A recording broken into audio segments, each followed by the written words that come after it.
Paus Yohanes Paulus II, akan sulit mendapatkan yang seharusnya itu. Jadi kalau di keluarga tidak mendapatkan, sebut saja kasih sayang, pengalaman baik, ya sulit untuk mendapatkan di tempat lain. Gitu ceritanya. Jadi keluarga itu sel pertama dan utama gereja atau masyarakat. Jadi penentu utama gereja itu bagus atau tidak bagus, Proki Cilegon itu bagus atau tidak bagus gitu. Ya kan di sana juga ada saudara-saudara dari timur kan. Khususnya saudara timur itu kalau ngomong itu mantep Proki.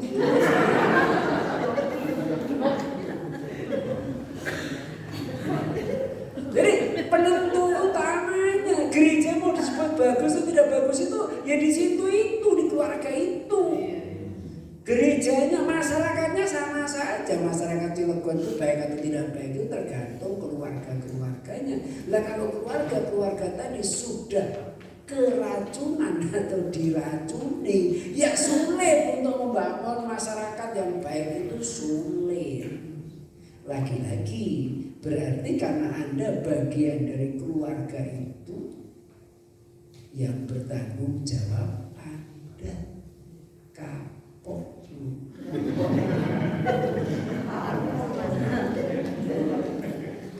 Yang kedua, gereja menyebut, gereja itu, keluarga itu adalah, makanya disebut gereja rumah tangga. Jadi gereja eklesia domestika istilahnya gitu. Jadi gereja rumah tangga. Mengapa? Karena apa yang terjadi di luaran yang besar ini masyarakat ini ya sebenarnya terjadi dulu dalam keluarga. Atau gereja yang Anda sebut gereja besar Vatikan itu, Gereja Vatikan itu negara Vatikan. Tapi yang terjadi di sana itu sebenarnya terjadi lebih dulu dalam keluarga. Karena walaupun Vatikan itu sangat besar, itu ya isinya ya cuma 3 ini tadi. Ya cuma gitu-gitu tadi. Walaupun ada paus, ya paus juga tujuannya cuma kayak gitu tadi. Komunio gitu aja. Uskup itu walaupun pakai topi besar itu ya sebenarnya tugasnya sama dengan kita. Berusaha membuat komunio, berusaha membuat partisipasi, harus mengambil bagian dan bermisi sebenarnya. Jangan dikira karena pakai topi besar terus paus kemudian pakai gitu terus kemudian enggak. Sama dengan Anda sebenarnya. Bahkan, tapi jangan keras-keras ya.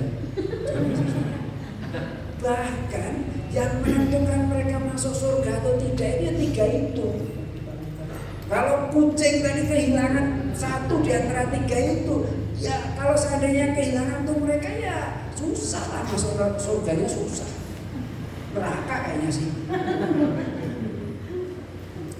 Jadi di sini letaknya. Jadi jangan dikira bahwa kemudian Roma yang hebat kemudian dan sebagainya tadi sangat beda dengan Anda dan saya.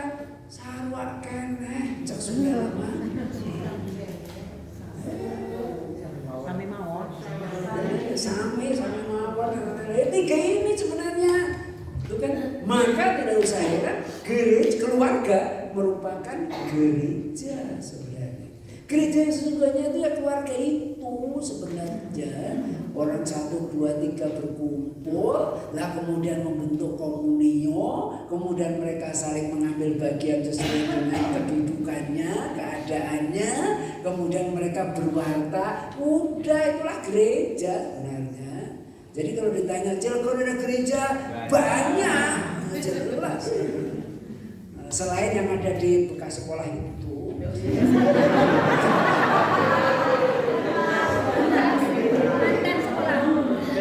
Tapi memang Tuhan Allah itu baik ya. Selalu Tuhan itu baik ya. Selalu ada yang namanya blessing in disguise gitu. Jadi ada rahmat yang terselubung gitu. Untung dulu itu sekolah, kayak sekolahnya dipindah pindah gitu. Coba kalau seandainya sekolahnya nggak pindah, ya nggak jadi kan? Apalagi minta izin, ya nggak bisa lah. Orang sekarang aja namanya bukan gereja.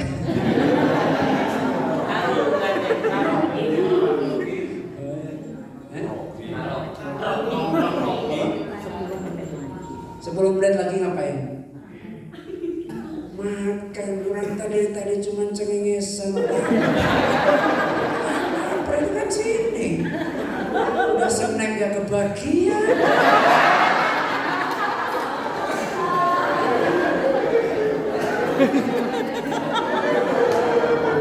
Oh God. Belum ya. Bahannya aja belum sempat ditayangkan. Selesai. Parah itu. Sesi berikutnya sampai jam 10. Jadi ngomong apa tadi?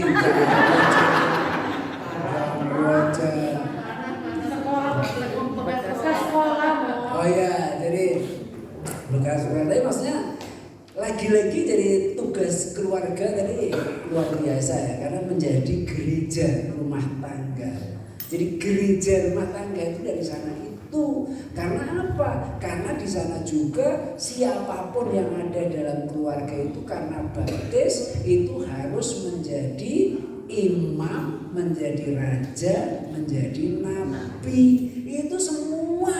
Jadi ya sudah, gereja terjadi di situ. Masih lagi gereja itu menyebut keluarga itu sebagai sekolah kemanusiaan yang lengkap dan benar. Sekolah School of Humanity namanya. Sekolah kemanusiaan yang benar dan lengkap itu keluarga. Nah itu ada SD, ada TK, ada SMP, SMA, ada perguruan tinggi. Itu tambahan. Yang benar itu sekolahnya itu ya di rumah itu tadi. Betul kan? Sebelum ada TK, sebelum ada SD, SMP, SMA itu memangnya ada. Memangnya nggak ada sekolah. Sekolahnya di keluarga itu. Memangnya orang-orang hebat itu hanya orang-orang sekarang setelah ada universitas. Enggak kan? Banyak hanya orang hebat-hebat waktu itu. Belajarnya di mana? Ya di rumah. Bahkan sebenarnya pelajaran yang fundamental karena di situ pelajarannya pelajaran untuk hidup, bukan untuk yang lain-lain. Untuk hidup, untuk bergaul, untuk bekerja. Di mana belajarnya? Keluarga. Saya jadi gini ini bukan pertama-tama karena pernah di universitas, tapi karena pernah sekolah dengan bapak saya, karena sekolah dengan simbol saya, sekolah dengan kakak saya atau adik saya. Di situ saya bersekolah sebenarnya. Belajarnya ya di situ itu. Maka orang yang berkeluarga harus siap untuk menjadi guru. Jadi sebenarnya orang berkeluarga itu harus guru juga. Merangkap kepala sekolah, merangkap seksi kurikulum, merangkap tukang kebunnya. Ya ini yang namanya sekolah gimana? Beda kan? Ya apa saja, jadi di rumah itulah. Bahkan soal ekonomi pun belajarnya di rumah. Membuat suatu adonan itu di rumah itu. Bagaimana memadukan tiwul dengan ikan asin sambal. Gak nyambung itu. Gak pernah belajar di keluarga sih.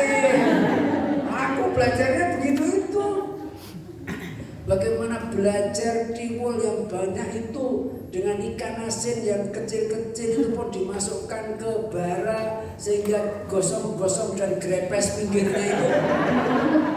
Bagaimana caranya bisa menghabiskan tiwul yang segitu banyaknya itu dengan yang ikan asin yang kecil tadi? Wah, itu teknik tinggi.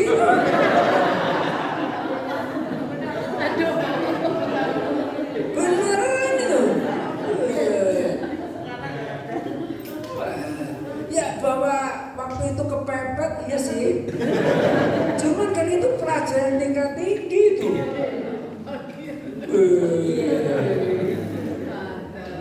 Bagaimana ketika makan daging tidak mungkin. Kepepet lagi. Punya ayam juga dijual. Telur aja dijual. Nah, terus aku makan apa coba? Proteinnya dari mana? Ide. Wah, waktu itu kreatif. Pergi ke hutan rumput. Nah, cari sarang burung. Nah, sarang burung ada telurnya kan?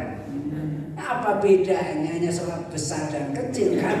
Ya udah telur yang kecil-kecil itu cuk.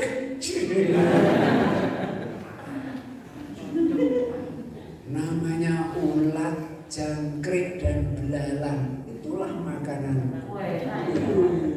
Maka tidak usah heran mirip dengan Johannes Pemandi kan?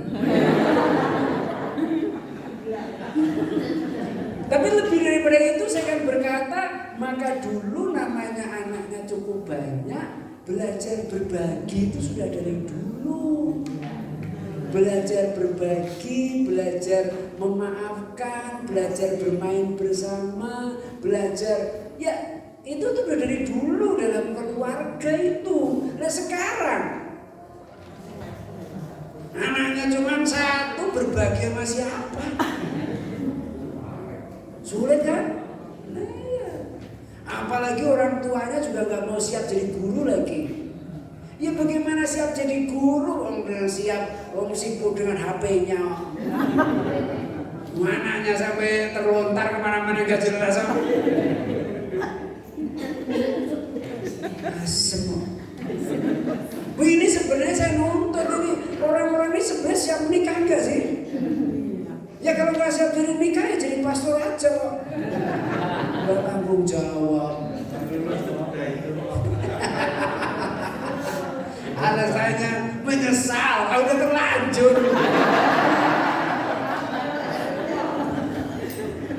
Jadi lagi-lagi di manakah? Jadi sebutan ini menurut saya luar biasa. Jadi keluarga adalah sekolah kemanusiaan. Jadi kalau ada orang pengen jadi guru, ada sekolahnya jadi guru. Ada menjadi tentara, ada sekolahnya pengen jadi tentara, gitu kan? Mau sekolahnya sekarang banyak. Tapi ketika orang pengen menjadi manusia yang benar, ya di keluarga itu. Dan dikatakan lengkap, berarti memang sampai tingkat tertentu nggak usah yang lain pun nggak apa-apa kok kalau Anda bisa. Jadi sebenarnya ketika keluarga tadi benar-benar menjadi sekolah, maka ya tadi dan akhirnya dikatakan berkaitan dengan itu, maka kemudian juga ada kata-kata yang bagus, maka keluarga itu adalah sekolah yang pertama. Tapi sebutannya sekolah yang pertama untuk iman dan kasih. Jadi untuk belajar life and love, gitu. Hidup dan cinta. Itu di keluarga. Karena sudah mau saatnya makan. Jadi Plus situ yang cuma tertawa aja lapar apalagi yang dari tadi persiapan snack gak dapet.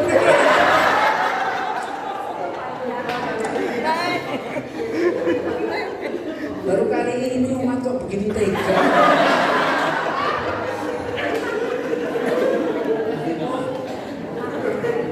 Terus kemudian satu lagi sebutan dari atau yang sebutan yang diberikan kepada keluarga oleh gereja adalah keluarga itu adalah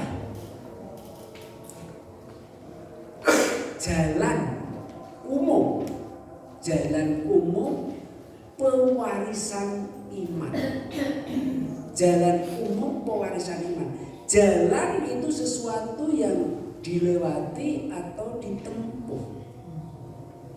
Bagaimana membuat orang itu beriman?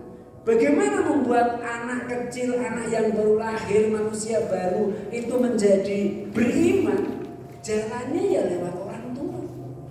Nah, ketika orang tua itu sudah menutup diri tidak mau jadi jalan lagi, maka jangan heran ya terputus. Iman itu tidak bisa jalan sampai kepada anaknya. Jadi gak usah heran kalau ya akhirnya anaknya tidak jadi beriman. Dan ini yang terjadi lagi-lagi di Eropa. Maka saya kadang-kadang heran, kok pendidikan kok mengarahnya ke Eropa, kok pengennya belajar ke Eropa dalam arti sebagai prinsip, padahal Eropa itu akhirnya parah. Nah, termasuk ini juga, mereka dengan alasan hak asasi manusia, maka mereka tidak mau mengajarkan iman kepada anaknya. Mereka katakan, biar aja anak nanti memilih sendiri. Biar saja nanti anaknya itu memilih imannya sendiri. Jadi kalau kita ajari dari sekarang, itu berarti melanggar haknya. Keblinger kan itu. Kayak gitu kok dikagumi. Pret.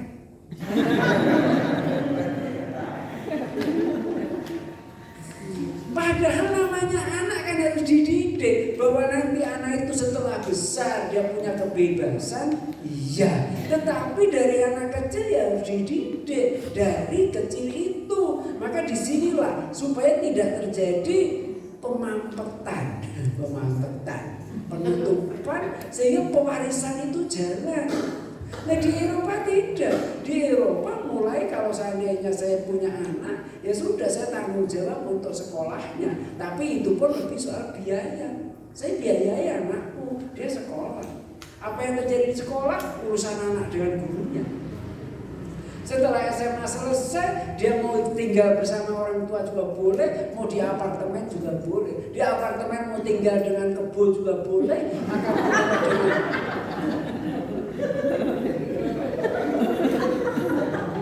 saya katakan begitu karena kan biasanya ada yang namanya Samen Level kan, hidup bersama. Hidup bersama itu kalau bahasa kita apa? Kebun kan?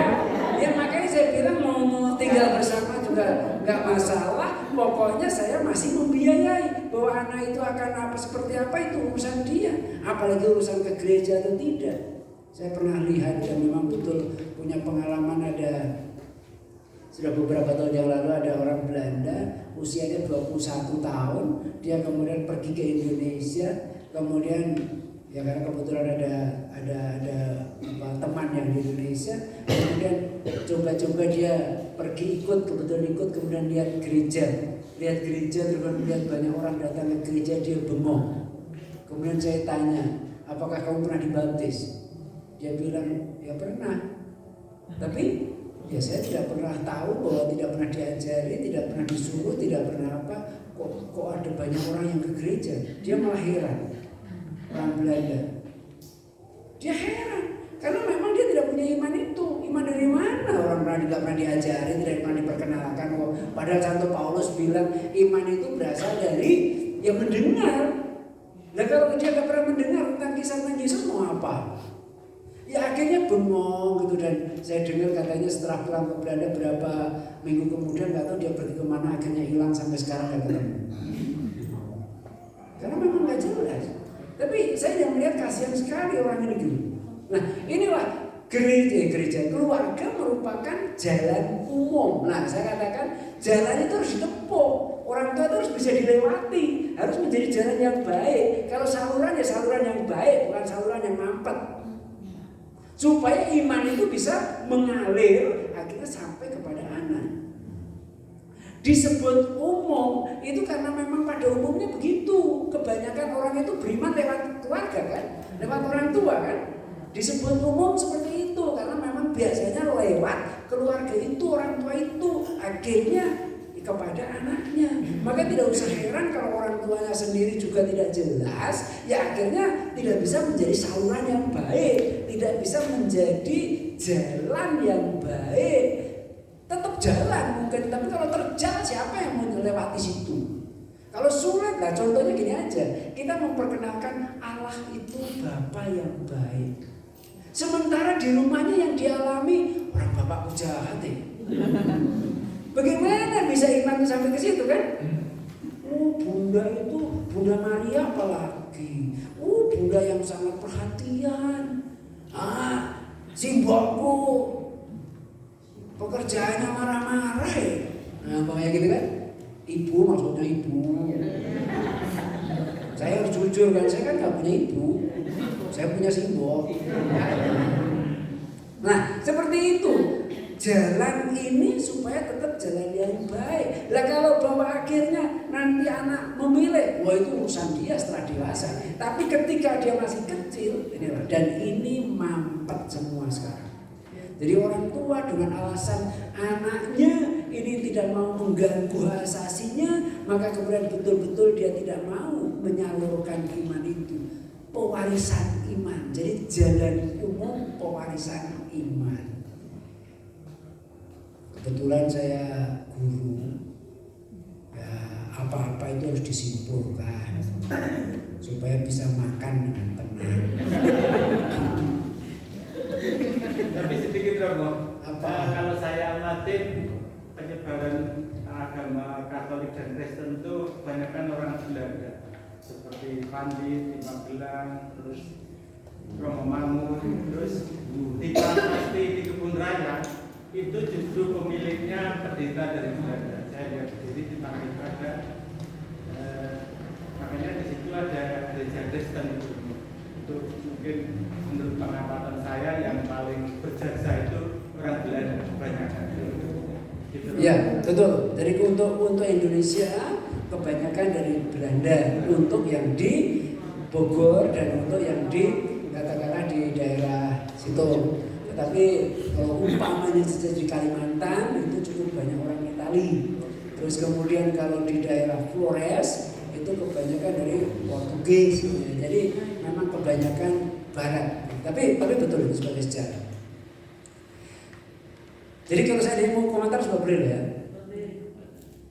Terus kemudian yang tadi saya katakan adalah menjadi Katolik. Satu kata yang harus Anda ingat adalah kucing.